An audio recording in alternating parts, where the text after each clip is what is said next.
In this video, I'm going to show you how to set up your first Google Ads campaign. In order to follow along, you're going to want to have your Google Ads account set up, as well as a website to send your traffic to, and as well as Google Tag Manager, which will allow us to set up our conversion tracking and our remarketing campaign as well.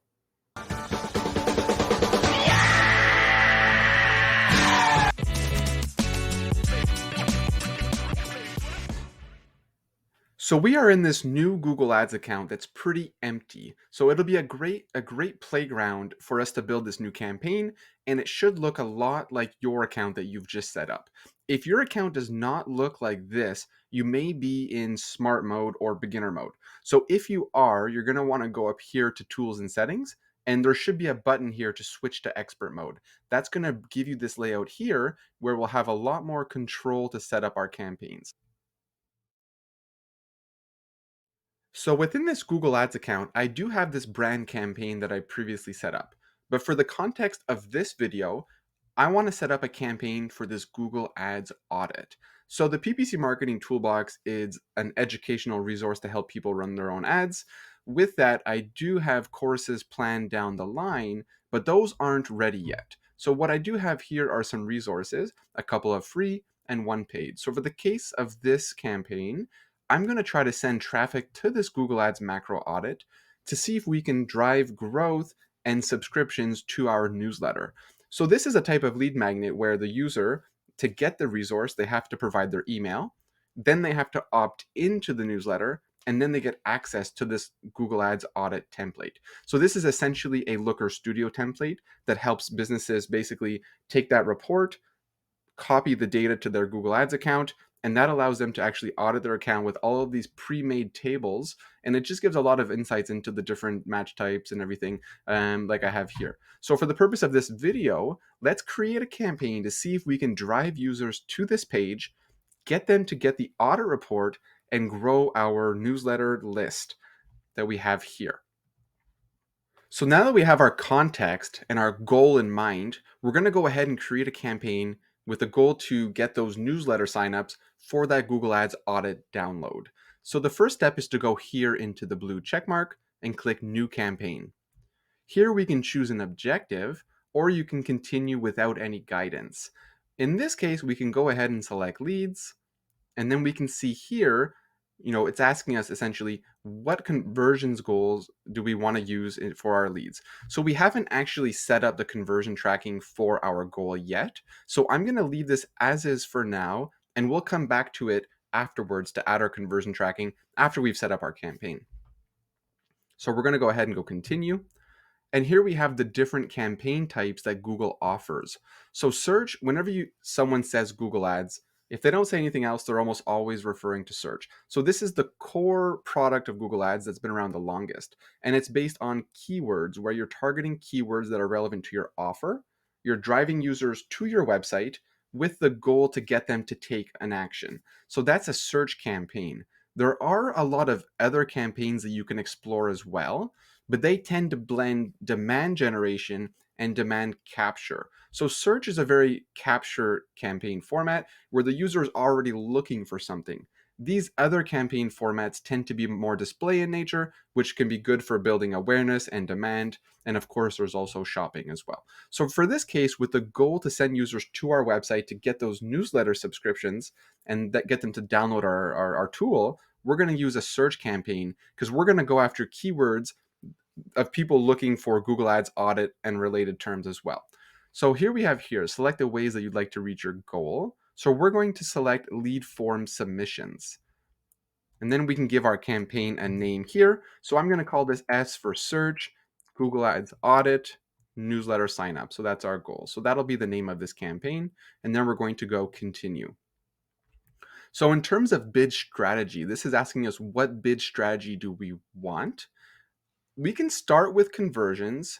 We don't have all of the options and functionality yet, but I'm actually going to switch this after and start with manual bidding. So let's just keep it on maximize conversions for now, or optimize for conversions, and we'll go next.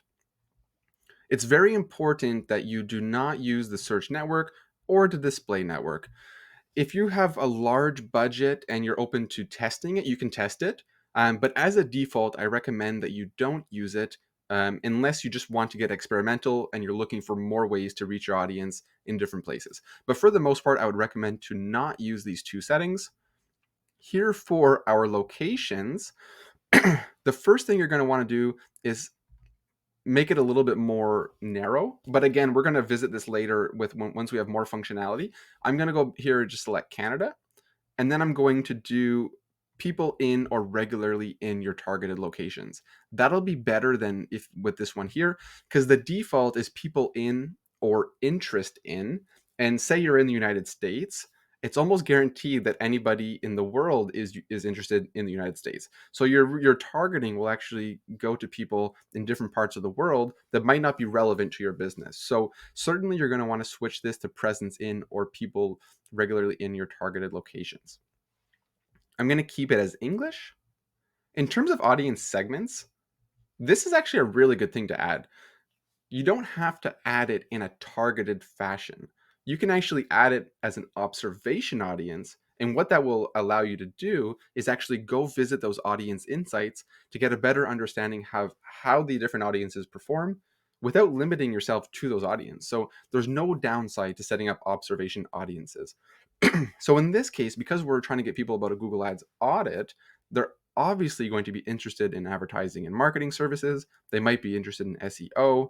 They might be interested in web design. So I'm going to select some of the relevant ones that I see here.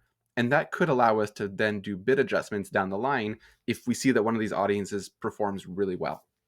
So let's select a few here. You can also search.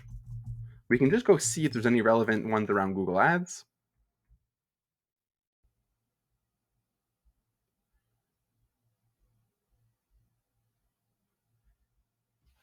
Oh, that should be fine for now. So we have a few. That's good there. So we're going to keep this as observation for now, but that will allow us to add bid adjustments down the line.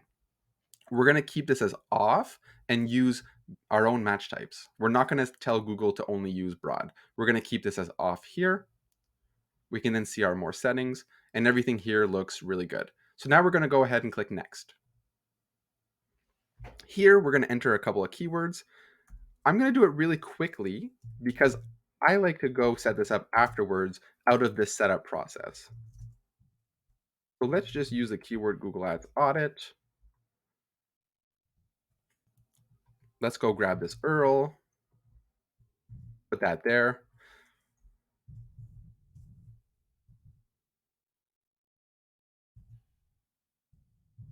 Now, we may actually get flagged for using Google Ads, but we'll have to see about that. I'm going to create a very basic ad. It's pulling actually from the landing page, which is actually pretty good headlines so far.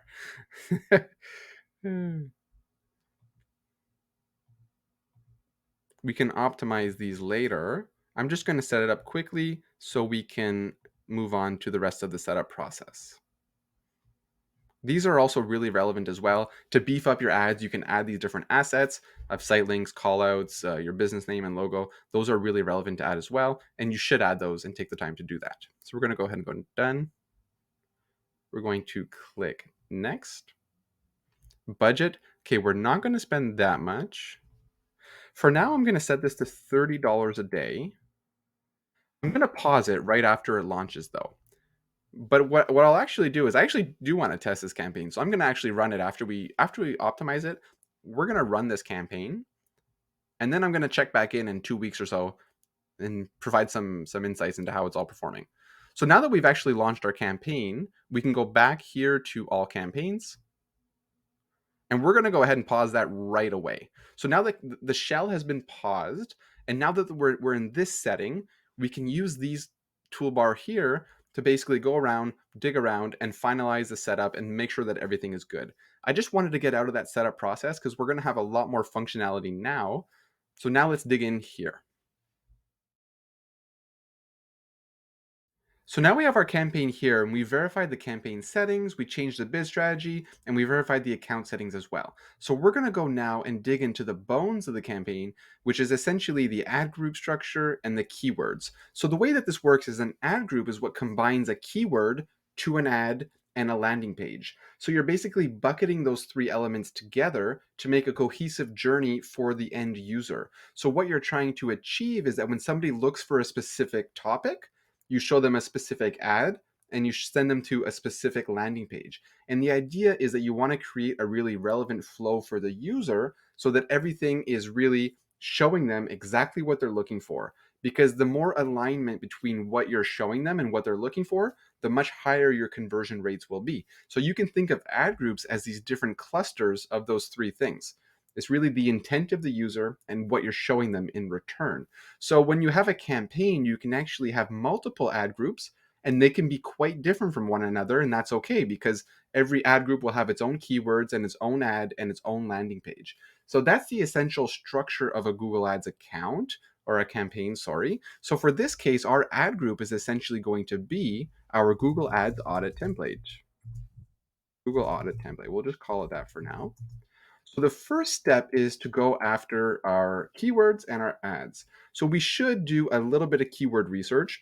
Google does have a keyword planner that is up here in the tools and settings. I actually don't use that that much. So we have that here in the keyword planner. It is a very good tool and I might make a video on it.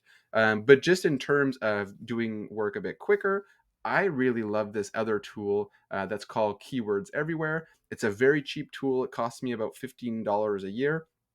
And with that, you get 100,000 credits that last me essentially the whole year. So I really like this tool. You can also work within the planner. There's nothing wrong with that. So what I'm doing here in terms of keyword research is I'm just trying to get an idea of how much volume is on the keywords that I want to target, and also perhaps discover new keywords that I haven't thought of. So if you're a small business, I would caution you to not overdo keyword research to think that you need to find keywords that are obscure or super long tail. Think of it in terms of keep it simple. What are you trying to achieve and who are you trying to target? And what would they type into Google where it would be relevant for you to show them an ad? So think of it that way rather than build something enormous and large. I would keep it very simple and use straightforward keywords. Someone searching for a Google Ads, for example, someone looking for a Google Ads audit might be a little bit too broad. We do have more keywords, but at the same time, they might be looking for an agency to do an audit. But even then, it might be relevant to show them an ad. But going a little more niche, which is what I'll start with here on this campaign. So say we have Google Ads audit. Checklist would be very relevant. That has 40 searches per month, not a lot. Template would be very relevant. That has 50. And also we just have just Google Ads audit is about 150. Overall, these are very low volumes for the United States. So we cannot expect this campaign to get a ton of clicks, but we can actually still show a very relevant ad and maybe we can get some conversions out of it. So in our case, we're going to go back here. There are some other ones here and I can load them, but I'm almost certain they're all going to be very low. Yeah, they're all low here. Because this core one was low, I can assume that these ones would all be low. So we're going to come back here into our campaign, into our ad group, and now we're in the keywords section. So in this case, we're going to keep the Google Ads audit keyword. I'm going to keep it as exact match. Exact has become more broad.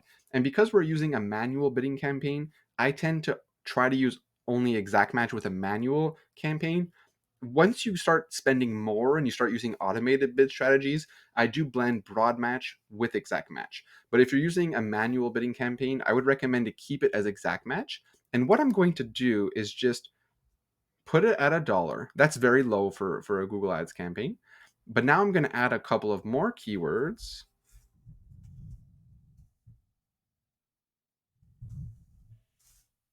Google Ads audit template. We're not going to go big. We're going to keep it very small. Checklist. We're going to save it. For these two, we're going to put it at maybe 1.5, a little more, because because they're more specific. I think we can pay a little bit more for them. So we're going to do that. In this case, we're going to keep it simple. We're going to keep it really simple. We just want to show an ad to bring people to this website when they're looking for things about a Google Ads audit. So it's that simple. We're going to keep it like that. Now we're going to go verify that our ad looks good. Typically, I would spend a lot of time on ads. Your ad is really the first touch point with the user. So you want to make sure that your copy is dialed in, and that you're actually putting effort into your ads. It's one of the most important things to do. So don't gloss over it like I'm doing now. Really take time to think about this. Think about what the person searching for wants to see. So definitely spend some time on this. We can see here, this is what the product is. We have different pain points, different benefits. So you can build this out a little bit. I would suggest not to feel like you have to fill them all out, but as long as you have, 6 or 7 headlines, I would put 4 descriptions, and then we'll go look at the assets after. You can add those as well. I think you're in a good spot there. So we're not going to dive too deep into the ad copywriting for now. So we're going to then just go save ad. So essentially, our campaign is almost ready to run, but there's a lot of little things around the account that we can now do to make our campaign stronger and to get those insights into the analytics that we need. And also, we can set up remarketing. So there's a few things that we're going to dig into now that's going to take this really simple campaign into a really simple but high performing campaign. So we have our keywords and ad made now. We're going to look at beefing up our ad with ad assets. These are essentially add-ons that add to our ad that beef it up and provide more information to the user and more options for the user to click on. That'll allow us to have more space in the search results, which tends to improve click rates and also performance. So here, if we go to the ads and assets section, we can then go to assets, and these are the different types of assets that we have. And there's quite a few different ones that we can see here. So the 3 most important, I would say, are these ones: site link, call out, and structured snippets. These ones, essentially, site links are links underneath your ad that can bring users to different parts of your website. This will allow users to self-select and decide where they want to go on your website. Call out actually allows you to add little snippets of words underneath your ad. It could be like, free shipping, free quote, fast delivery. Little call outs like that can really beef up click-through rates as well. And structured snippets, these are different types of lists that you can add to your ad. It could be locations, types of service, types of models of brands, different types of lists. So these are really powerful as well. Calls, they're honestly all very good. Depending on your business, you should set up all of the ones that are relevant. These 3 are probably the most impactful. Calls are great. These ones are a bit newer: business name and business logo. You will have to verify your business to use these, but they are really relevant as well. Location extensions, great as well. This will have to be linked to your Google business profile, but you can essentially show up on Google Maps with these. There's price and promotion if you have products. So they're all important, and if they're relevant for your business, you should certainly set them up. So these are the ad assets that we see here. I can walk through setting up a site link and show you what that is like. So essentially, you're going to go to site link, you're going to click plus. We're then going to select, do you want to add it at the account level and at the campaign level? So there are some considerations whenever you're creating an asset. If you have a really an account with a lot of campaigns, you might want to add them at the campaign level because maybe some site links are not relevant. It depends on your site link strategy. If you're just using it for a broad example like contact us or certain categories of products, but in some cases you can actually get very niche and add them at the campaign level, depending on your website as well. So give some thought as to what level you want to add them at, and then essentially you're just putting a description. So I can show you what that looks like. Oops, I must have done something there. That's odd. There we go. So this is what a site link looks like. So contact us. We could just say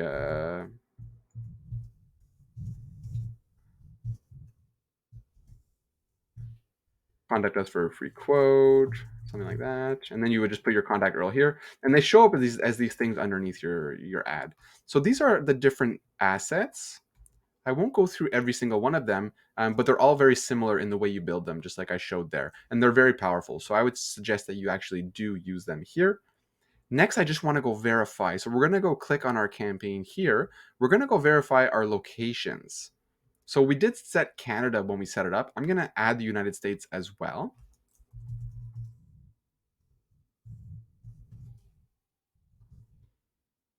We're going to add United States, country. You can keep it broad like this. It depends. If you're a local service business, you're going to want to dial in your targeting very narrow. Don't do this if you're essentially a local service business. But for me, because it's a digital product and it's a goal that it doesn't necessarily matter what parts of the United States and what parts of Canada the user is from, I'm going to keep it broad for now. But if you're a local service business, you can get super narrow with your targeting, and I suggest that you do. So when you're adding, say, I wanted to target something really close to Dallas, like we see here, you could do, for example, radius targeting, which can be very nice. You can type Dallas, basically target it, and then you can say, I want to target 5 miles around Dallas. That could be an option there. Essentially, you would just add it here, actually, because I've already added it. But the idea is, depending on your goals, take a moment to reflect on your location strategy. There's different ways to add it. You can go broad like I just did for our goal, but if you're a local service business, definitely do something a lot more narrow, and then just go ahead and click save, basically. So we're going to exit this and save. So we're targeting Canada, United States. Even though we're targeting it at the broad level, once we start getting data in the account, you can still get deeper level insights. So don't feel like you have to add 50 states in order to understand where the money's going. You can still essentially go here to match locations after we start getting data, and it'll show you the matched locations of where the user is, and then you can actually filter to the state level, to the neighborhood level, so you're not losing any insights by going a bit broader on the location targeting. So just keep that in mind. I kept it as big like this because for me it might actually be helpful, because it's more impactful for me to understand how Canada versus the United States is performing than the 50 states combined compared to each other. So for me, it actually makes sense, I think, to keep it broad like we just did here into our location targeting. So now we're going to come back here, and there's essentially just a couple of things that we're going to set up now, which is our conversion tracking and our remarketing lists. So we have our campaign set up. The last couple of things to do are to set up conversion tracking so we can see if people actually get the audit when they come from our Google Ads. We also want to set up a remarketing list to ensure that we're collecting a list so that we can run a remarketing campaign down the line as well. Lastly, I'll do this off the camera, but I will go back and finish those ad assets, and I'll give a quick summary of the account setup at the end of this video. So we're going to go set up our conversion tracking. So by going into tools and settings, we can then go into conversions. And this is where we will set up a new conversion. I do have Google Tag Manager open here, and we will need to have that open and installed on the website in order to set up our tracking. So this is taking a second to load. I'm not sure why.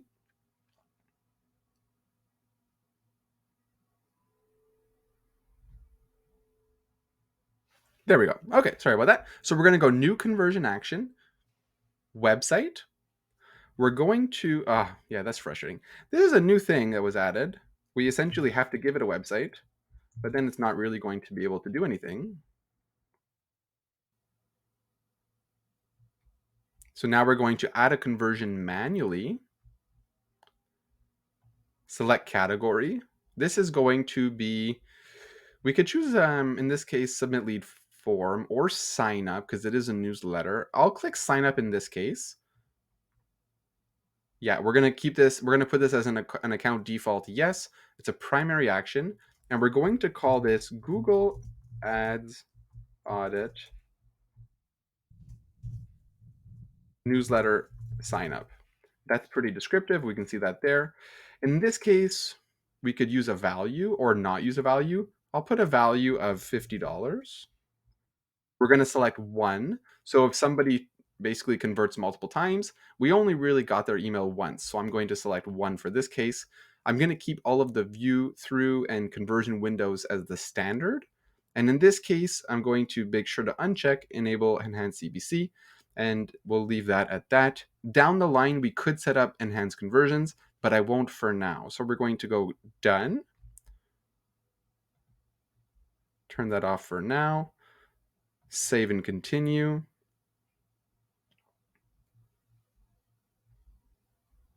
So now we have it here, and we're going to use Google Tag Manager to set it up. So these are the two pieces of information that we need, the conversion ID and the conversion label. So we're going to go ahead and grab the conversion ID for now here, and then hop into Google Tag Manager. So we're going to go new. The way Google Tag Manager works is we have tags and triggers. The trigger is the event that happened on the website. A click to LinkedIn, a contact form submission, a Google Ads audit download. The tag is what brings that event to a platform. So a trigger can have multiple tags where the event is brought to analytics, the event is brought to Google Ads, the event is brought to the CRM. There's so many different tags that you could have. But in this case, we're going to go and find the Google Ads tag. So I'm going to call this GADS for Google Ads, and I will just call this Google Ads audit sign up. We'll leave that at that. Tag configuration. We're going to just type in Google Ads conversion tracking. And here we're going to put the conversion ID here. We're going to go back and grab that label as well. Make sure to grab all of the characters there. Put that in the conversion label. And now we're going to create a trigger. So I already have a trigger set up. So we can see that here. I have a newsletter form. This is for on the homepage. I have a newsletter sign up where the form ID contains newsletter email form, but does not contain audit. And here I have a Google Ads audit form submission where the form ID contains Google Ads audit template. So I'm going to select this one. It's already been built, and then I'm going to click save. But I'll go show you how I created that trigger. So if I go here, this is the trigger that I just selected that I attached to that conversion that we just set up. The way that this is set up is I'm using the form ID contains Google Ads audit. So you should always test, because typically I would recommend to use the wait for tags and the check validation. In my case, it was causing my trigger to not fire correctly, so I turned it off. But even with it turned off, it seems to still be validating and it's not misfiring. So there are best practices. Typically, I would recommend to use check validation, but I'm not, because with Webflow, it appears like I don't have to. But when I'm running conversion tracking for a WordPress website, I'm always using wait for tags, and I'm always using check validation. So there's two steps if you do this. What this is saying is you're going to wait for the tag to fire, give it the time to fire that it needs, and you're also only going to fire it when the form was successfully submitted. And here is when are you going to be listening for this event? So here you actually want to make it listen everywhere. So you're going to go page URL matches regex dot star. That's going to say basically it's listening on your whole directory of your website. So it's going to listen everywhere, but it's only going to fire when the form ID contains Google Ads audit template. So that's how I would set that up in most cases. But because through my testing, I found out I did not need it, and it actually was messing up my testing. So I'm not using it in this case. So that's why I have it set up like this. So I'm just going to go here and discard those changes. But essentially, we do have this tag set up now. And if we go to the overview, we'll see it. We have a Google Ads audit sign up. It has the right information to send to Google Ads, and it has the right trigger. And we already have the conversion linker in the website, which I do have a video on this as well. The conversion linker is just something you should set up by default. It just helps when you're going through pages on the website to carry forward certain information. So set that up as well. We can then go and debug. So what I'm going to do is I'm going to grab this here, this URL. I'm going to go back into Tag Manager, and we're going to go into Preview. I'm going to put that here, Connect. And what we're going to do is fill out the form and see if it works. So now we're going to go here, just put an email. We can see here we're connected. These tags have already fired. So we have the insight tag, we have our remarketing tag, we have things, but there's also tags that have not fired yet. And we do see the one that we're looking for here that is not fired. So that's good. So now we can go here and go get free resource. And now we see that the Google Ads audit signup has fired. It's in the fired section. It's also fired and sent it to Google Analytics. So we can see that that is working correctly. So our conversion tracking is set up. I did use the trigger. I'll go explain that trigger one more time. So essentially, because I use the trigger for the form ID, and the way I got that is by essentially, if I just go here, you can right click on a form, you can go inspect, and then you can actually find the form ID here, which is essentially here, this form ID here. Form ID equals this thing here. So that's the form ID that I'm using. I'm using contains language to basically capture it here. There's also other ways you can track. You can also track the success message as well. And I do have a video on that if you want to track success messages. So now that the conversion tracking is set up, we're just going to click done, and we can see that that is set up here. We can now go back to our campaign.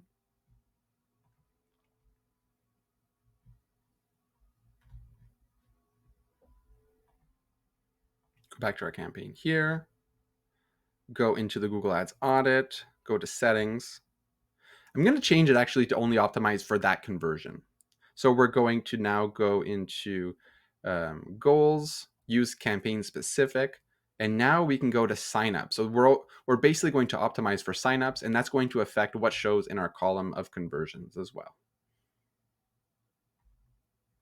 So we're basically ready to go. There is a remarketing thing that we can set up as well, and that is essentially, I might just cover that in the other video. I think that's already been covered in the other video, given the time. But we're basically ready to launch. So I'm excited. I'm going to launch this campaign, and we're going to check in a few weeks to see how it's going and what our cost per conversion is on getting these downloads. All right.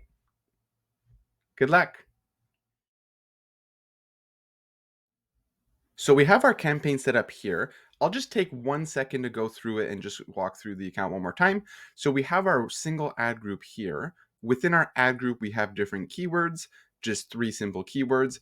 Exact match today is not the old exact match that it used to be. So this will actually capture longer tail keywords or slight variants around these keywords. So I don't feel the need to go super broad and add 20 keywords in this ad group, especially given the low keyword volume. So we're keeping this really tight here. In terms of ads, I did go in and just tweak the ad copy a little bit. So we can see here, I only have 4 headlines. I'm keeping that pretty small. This one is pinned to the first headline, and then we can test these as the second headline here. I also have 4 descriptions. That's what we can see here. So I've just optimized them a little bit to make the copy a little bit more compelling, so we can see the different variations here. When I go into the ad assets, I didn't do them all. So I did not add any site links. The reason being, I want this campaign to have a single objective to send users to this page. If you're running a business that offers multiple services, and it does make a lot of sense to use site links because users can self-select to go to certain product pages, certain category pages, contact us pages. So definitely set these up, but I did not in this case. I did, however, set up call out extensions. So I have different ones here to just beef up our ad a little bit like we can see here. The last step that I forgot to mention earlier is I wanted to show how to set up a negative keyword list. So a negative keyword will essentially allow you to tell Google when not to show your ad. So if someone is searching for something and it includes something that you don't like, you can tell Google, don't show my ad when the person searching for something says this. So that's the whole idea with negative keywords, and that's how that works. So before, when you're optimizing an account and data is coming in, you can actually go into the search term report. If I go here into search terms, this will tell you what the user searched. Google doesn't show you what everybody searched. You might get like 40% of it or 50% if you're lucky. But you can actually add negative keywords here by identifying poor search terms and excluding them. Or you can also, which I also recommend to do, is to add negative keywords at the beginning preemptively based on what you already can know. So there's 2 steps. One, you can be preemptive, and also you can be reactive when you start seeing things in your search term report. So in order to start, I would suggest to go create a negative keyword list. I have a bunch of them here because these are tied to my manager account. We can see that here that they're tied to my manager account, but I'm going to create a negative keyword list at the level of the account level. So what I'm just going to call this is just general. We're still in 2023. We're in November, but let's call it general 2023. So I'm going to be preemptive and say, well, if someone's looking for a Google Ads audit and I don't want to show my ad, what could it be? Well, it could be cost because they might be looking for an agency. It could be agency. Those are the big 2. I'm not going to spend so much time here. But the idea is by adding these problematic keywords in broad match, like I'm doing here, this is broad match. This would be exact match. This would be phrase match. But by adding them in broad match, I'm saying if the word agency is anywhere in the search, don't show our ad. If the word cost is anywhere in the search, don't show our ad. So essentially there, we have our list name. We have a couple of keywords to just kick it off and start it off. We're going to go save. And now we have this general 2023 list, and we're going to apply it to our campaign. So I'm going to apply it to this newsletter sign up here for our Google Ads audit. And now we're basically ready to launch. So we have our campaign set up, our keywords, our ads, our landing page, our conversion tracking is set up. We have observation audiences, we have ad assets. For the most part, we have a pretty good campaign here. It's a very small campaign, but that can actually be very good as well while we're testing the waters with this concept. So we're going to go ahead and launch this campaign, and then we can check back in a few weeks and see how it's performed, if we've been able to get those audit people to download our template. And when they do, they'll subscribe to our newsletter. So that's the whole objective of this campaign. So we're going to give it a go and go click launch. Well, that's it. I'm excited. I will definitely make a follow-up video in a few weeks to see how it all went. Hope this video was helpful. If you have any questions, leave a comment. Please do subscribe and follow our page for future videos. All right, take care.